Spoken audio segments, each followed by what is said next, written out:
Assalamualaikum warahmatullahi wabarakatuh.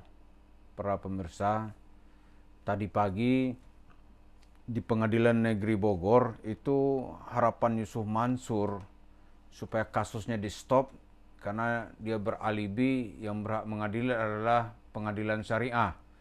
Itu telah dibatalkan. Jadi Pengadilan Negeri Bogor berhak untuk melanjutkan kasusnya Yusuf Mansur.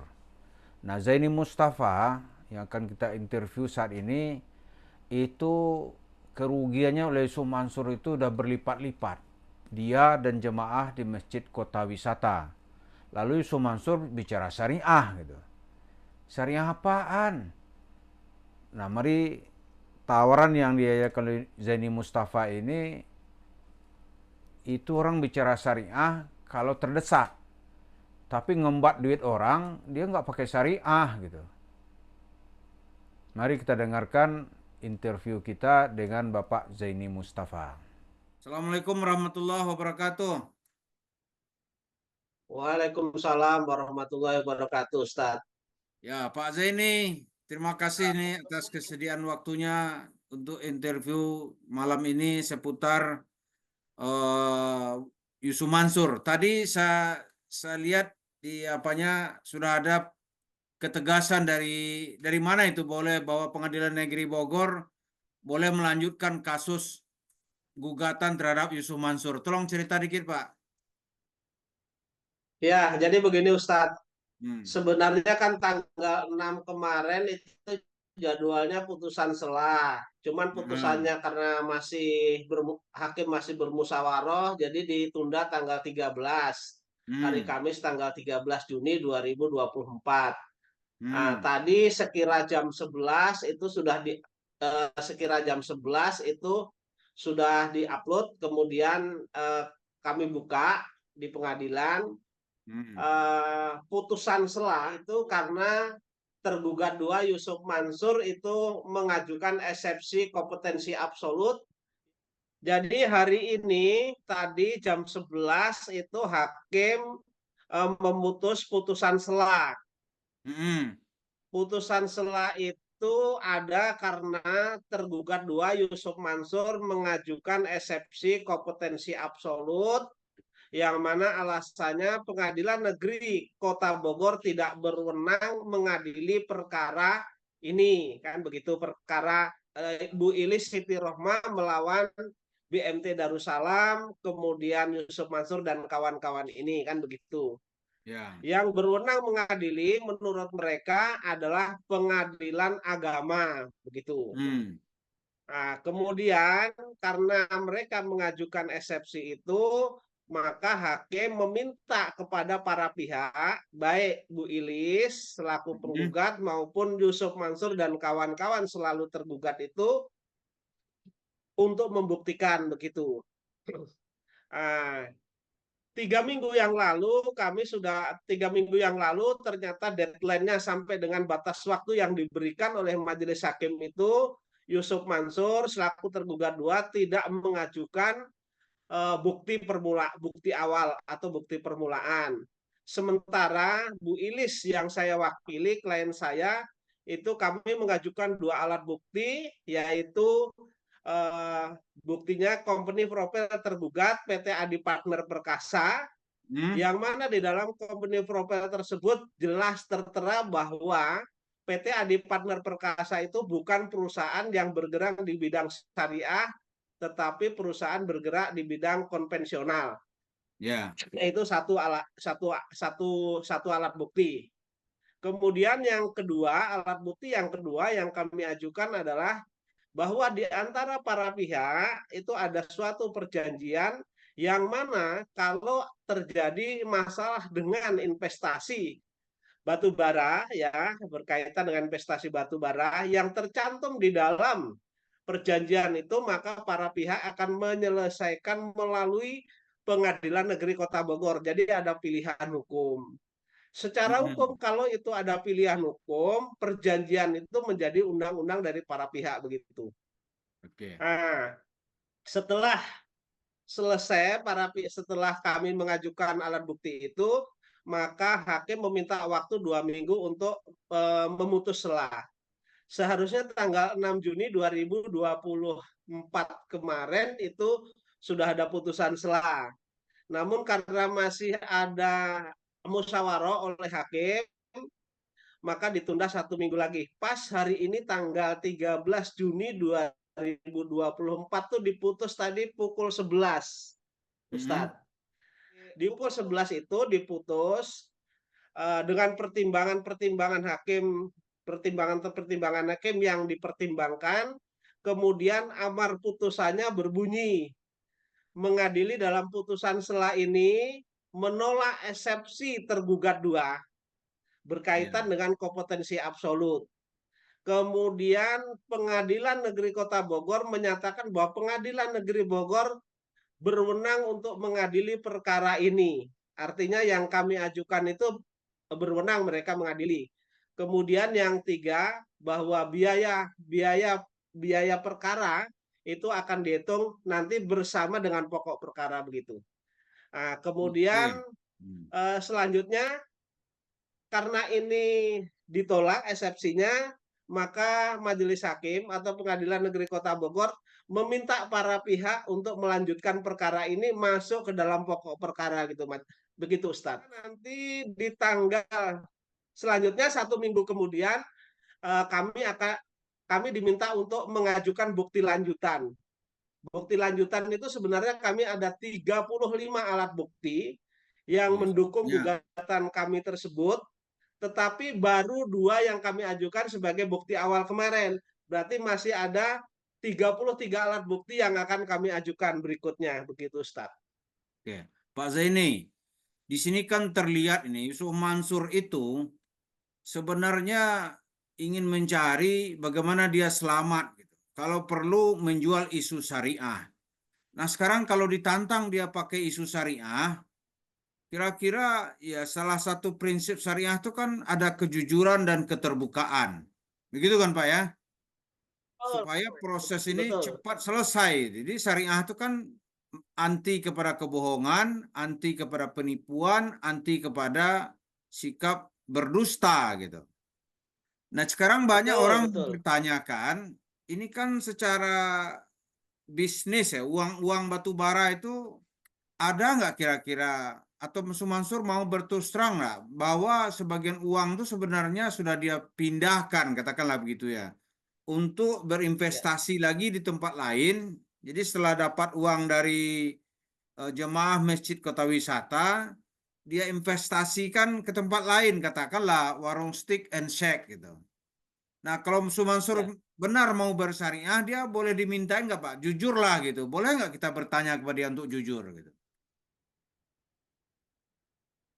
Jadi begini, kalau Yusuf Mansur ya, saya tidak Ya. mau panggil Ustadz lagi. Kalau Nggak Yusuf usah Mansur panggil itu Ustad. berkata Nah. jujur, kalau Yusuf Mansur itu jujur, saya juga sedikit bertanya sebenarnya kalau mereka berlindung ya, Yusuf Mansur dan kawan-kawan, karena ini kan ada Yusuf Mansur, ada BMT, Hmm. ada Adi Adiansah, kemudian ada yang lainnya, ada Darul Quran juga turut tergugat gitu ya. Hmm.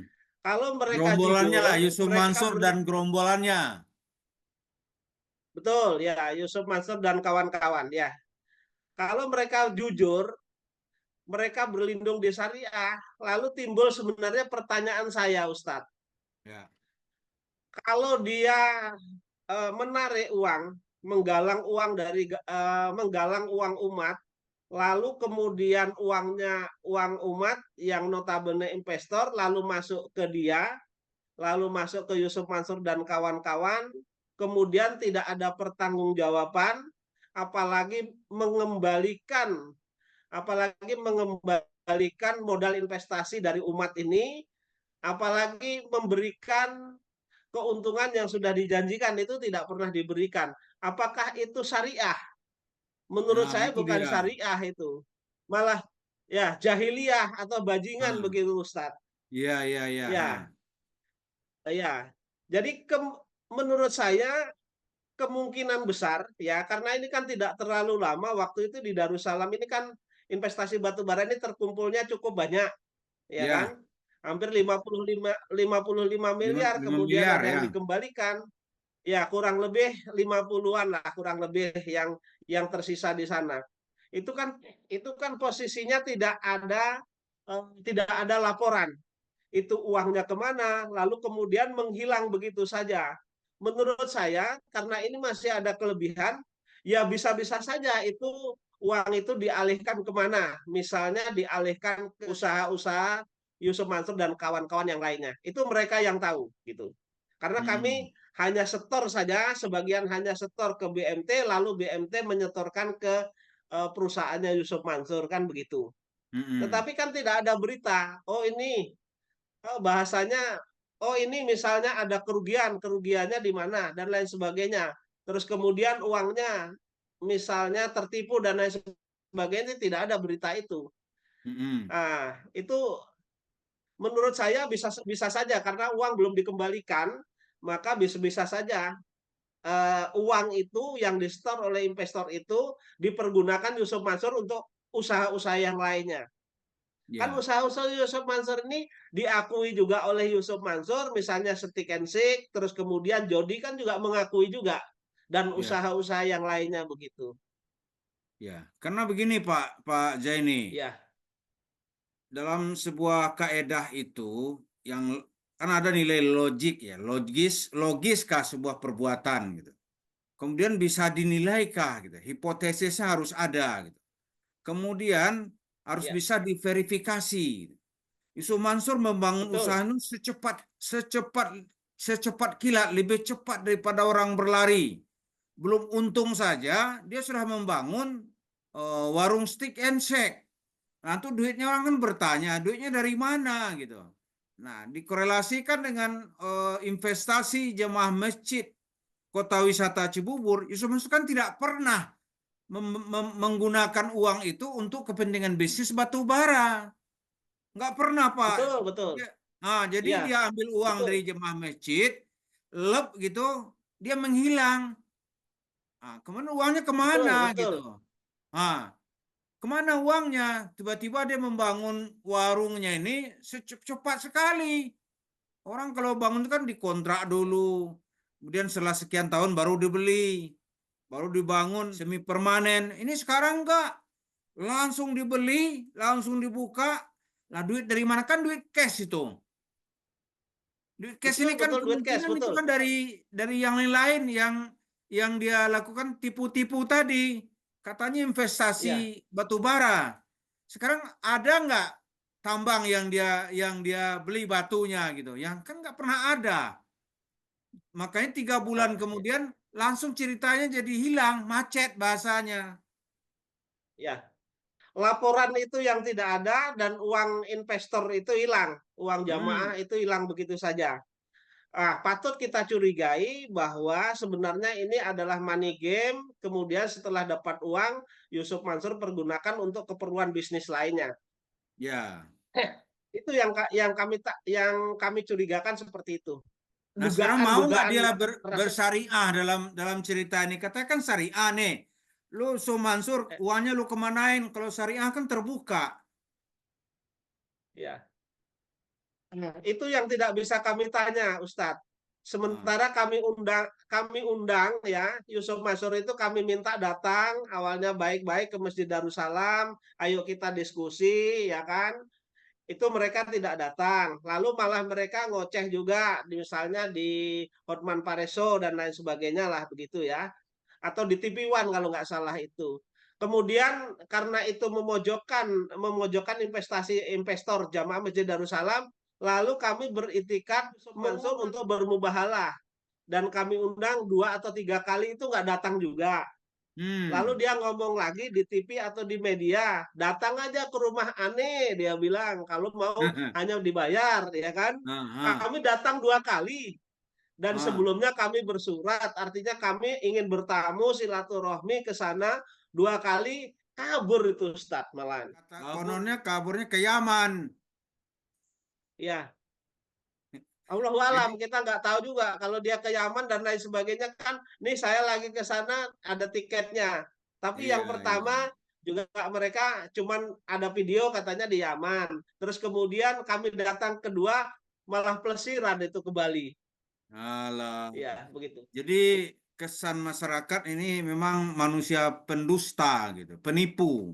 Jadi Ya, gunanya dia itu meraup uang jemaah investasi sebenarnya tidak pernah dia gunakan sesuai dengan yang diamanahi gitu. Nah sekarang dia betul, bercerita betul. syariah, ditantang orang di warung stik ente itu berani nggak bersyariah gitu. Ternyata dia melarikan Ya, diri dan tidak ada cerita-cerita agama lagi gitu. ya, betul. Sebelum kita akhir, Heeh. bagaimana kesan jemaah sekarang ini melihat usaha Yusuf Mansur atau melihat si Yusuf Mansur ini gitu? Kalau saya pribadi dan keluarga, kemudian kenalan-kenalan saya sudah antipati, nggak akan bersentuhan dengan apapun yang dibuat oleh Yusuf Mansur. Baik itu bidang sedekah maupun apapun, ya kan, amal jariah dan lain sebagainya, kami sudah tidak mau bersentuhan. Dan kalau itu ada usaha-usaha Yusuf Mansur berkaitan dengan misalnya warung Stick and Shake, kemudian bebek selamat, kemudian ayam goreng Mas Mono, kami sudah tidak mau bersentuhan. Artinya di keluarga, kemudian korban-korban yang lain, kemudian sanak famili dan lain sebagainya, kami sudah tidak akan bersentuhan. Artinya kami tidak mau makan di sana, nggak mau. Kalau bahasa kasarnya kami ya investor, kemudian keluarga besar, sanak famili membaikot usaha Yusuf Mansur untuk tidak bersentuhan, begitu. Oke Pak Zini, ya mudah-mudahan upaya jemaah ini segera membuahkan hasil. Sumansur tidak boleh seenaknya bercerita syariah, melenggang, lalu mengumpulkan dana masyarakat. Setelah itu dia kabur, membawa lari uang masyarakat. Dan ini harus tuntut sesuai dengan hukum yang berlaku di negara kita. Betul, saya masih ingat benar Ustadz ketika mereka datang awal ke Masjid Darussalam, terus kemudian minta ditemukan bahwa jamaah Yusuf Mansur ini akan presentasi dan lain-lain sebagainya itu mereka datang seperti malaikat mereka datang. Tetapi Hmm. ketika mereka sudah meraup uang, itu keluarnya pun mukanya pun tak, punggungnya pun tak tampak itu Ustadz. Kalau saya sudah tidak akan manggil Ustadz lagi. Iya, Iyalah, itu. tapi nggak cukup sampai di situ. Kita bersama-sama harus menghukum juga ini warung stick and shake-nya. Dia nggak seenaknya menggunakan uang jemaah atas nama agama gitu. Saya kira sanksi sosialnya sudah berjalan ini sanksi sosial. Oh, udah ya. Sebenarnya kan dari sanksi formal kami sedang berusaha agar Yusuf Mansur dijatuhi sanksi formal sesuai dengan ketentuan hukum yang berlaku. Tapi sanksi sosial dari masyarakat ini saya kira masyarakat sudah cerdas dan paham. Mereka menjauhi semua Ustadz Yusuf Mansur dan afiliasinya begitu Ustadz. Oke Pak Zeni, terima kasih atas waktunya. Baik, baik. Mudah-mudahan kita Sama-sama. terus memberi pencerahan kepada masyarakat supaya tidak terkena oleh virus Yusuf Mansur gitu. Terima Baik, kasih Pak. baik Ustadz. Ya, ya. Assalamualaikum warahmatullahi wabarakatuh. Sama-sama. Waalaikumsalam warahmatullahi wabarakatuh. Ya. Nah, dari cerita Pak Zaini tadi kan jelas sekali itu Yusuf Mansur itu memang seorang manusia berakal bulus. Di otaknya itu menggunakan Islam untuk meraup uang masyarakat. Setelah uang masyarakat ya, dia gunakan untuk yang lain. Ada kecurigaan uang itu dia gunakan untuk membangun bisnis warung stick and shake. Karena bisnis Yusuf Mansur banyak. Apa yang nggak ada dalam bisnis Yusuf Mansur? Dia tidak pernah menggunakan uang yang dia dapat dari Masjid Kota Wisata yang jumlahnya 55 miliar itu untuk bisnis batu bara. Lalu uangnya kemanain? Banyak dugaan uangnya itu dipakai untuk membangun bisnis warung stick and shake. Karena itu Zaini Mustafa mengajak ya semua masyarakat untuk memboikot. Tidak lagi mau makan dan berurusan dengan warung stick and shake. Ini sebagai sanksi sosial. Sebelum Yusuf Mansur kena sanksi formal. Ya, apakah masuk penjara atau dikerangkeng. Sebelum itu terjadi, mari kita lakukan bersama sebagai rasa solidaritas kepada jemaah Masjid Kota Wisata dan kita tidak boleh mentolerir orang-orang menggunakan isu dakwah untuk tujuan penipuan. Terima kasih. Assalamualaikum warahmatullahi wabarakatuh.